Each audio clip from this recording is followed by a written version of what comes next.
Friends, अगर आपकी delivery दिसंबर या जनवरी मंथ में है तो ये एक टफ टाइम होता है डिलीवरी के लिए, क्योंकि डिलीवरी के दौरान गर्भवती महिला को कई तरीके की समस्याएं होती हैं और डिलीवरी होने के बाद भी गर्भवती महिला की बॉडी में बहुत सी परेशानियां होने लगती हैं। ऐसे में अगर डिलीवरी सर्दियों में है तो ये गर्भवती महिलाओं के लिए और भी ज्यादा परेशानी का कारण बनता है। साथ ही नवजात शिशु के लिए भी ये सर्दी काफी परेशानी भरी होती है, क्योंकि गर्भस्थ शिशु जिस टेम्परेचर में रहता है वो टेम्परेचर काफी हाई होता है। यानी कि पेट में जब बच्चा रहता है तो पेट का टेम्परेचर बाहरी टेम्परेचर से काफी हाई होता है और जैसे ही बर्थ होती है बेबी की तो नवजात शिशु को बाहरी तापमान मेंटेन करने में काफी समस्याएं होती है। ऐसे में अगर आपकी प्रेगनेंसी का 8वां या 9वां महीना चल रहा है और डिलीवरी आपकी दिसंबर या जनवरी में है तो आपको इस दौरान कुछ सावधानियां रखनी है। अपने खान पान में कुछ ऐसी चीजें ऐड करनी है जिससे गर्भस्थ शिशु स्वस्थ रहे, उसका वेट अच्छे से गेन हो और आपको भी किसी तरीके की समस्याएं ना हो। तो आइए जानते हैं कि कौन सी सावधानी आपको इस दौरान रखनी है और जब बेबी का जन्म हो तो उस दौरान भी आपको क्या क्या सावधानियां रखनी है ताकि आपका नवजात शिशु स्वस्थ रहे, उसे किसी भी प्रकार की कोई समस्या ना हो। तो वीडियो का अंत तक जरूर देखिएगा। चैनल पर अगर आप नहीं हैं तो सब्सक्राइब कीजिएगा और वीडियो पसंद आए तो लाइक शेयर जरूर करेगा।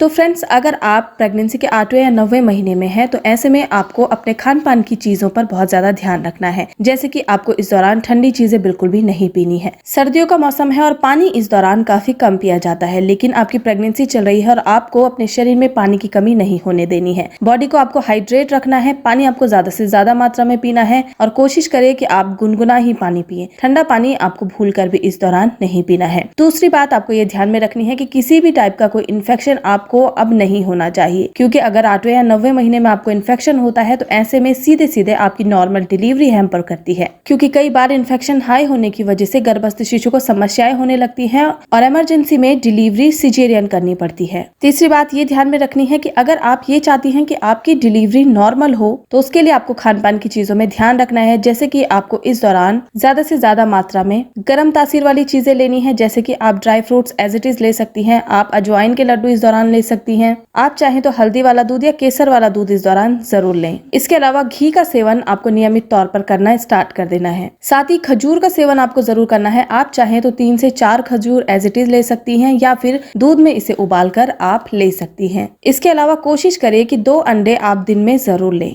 इस तरीके से आपको अपनी डाइट अब मैनेज करनी है, क्योंकि आपको अपनी बॉडी को नॉर्मल डिलीवरी के लिए तैयार करना है। साथ ही अब आपको हर हफ्ते अपने डॉक्टर के पास जाना है और अपना रेगुलर चेकअप करवाना है, क्योंकि ये वो समय होता है जब आपके बीपी में बहुत से अप डाउन आ सकते हैं, आपके डायबिटीज में अप डाउन आ सकते हैं, साथ ही गर्भस्थ शिशु को भी कई परेशानियां हो सकती हैं। इसलिए इस दौरान आपको रेगुलर चेकअप्स करवाने हैं और हर समय गर्भस्थ शिशु की मूवमेंट पर नजर रखनी है। जैसे ही आपको शिशु की मूवमेंट कम महसूस होती है या फिर महसूस नहीं होती है तो तुरंत आपको अपने डॉक्टर से संपर्क करना है। तो फ्रेंड्स, प्रेगनेंसी के 8वें और 9वें महीने में अगर आप इन कुछ बातों का ध्यान रखती हैं, इस तरीके से अपनी दिनचर्या को मेंटेन करती हैं, तो इससे आपकी प्रेगनेंसी में कोई भी कॉम्प्लिकेशन नहीं आएगी, डिलीवरी भी आपकी नॉर्मल हो पाएगी। अब बात करते हैं कि जब आपकी डिलीवरी हो जाए तो उसके बाद आपको शिशु का ध्यान कैसे रखना है। तो सबसे पहली बात आपको ये ध्यान में रखनी है कि आपको अपना हॉस्पिटल बैग अभी से पैक करके रखना है। उसमें अपने बच्चे के गर्म कपड़े और अपने भी गर्म कपड़े आपको अच्छे से पैक कर लेने हैं, क्योंकि दिसंबर जनवरी के मंथ में बहुत ज्यादा ठंड पड़ती है और ऐसे में अगर शिशु को ठंड लगती है तो उसे जॉन्डिस होने का खतरा होता है। दूसरी बात ये ध्यान में रखनी है कि नवजात शिशु जब जन्म लेता है उसके बाद आपको उसे धूप जरूर दिखानी है, यानी कि कुछ देर के लिए आपको शिशु को धूप में जरूर रखना है,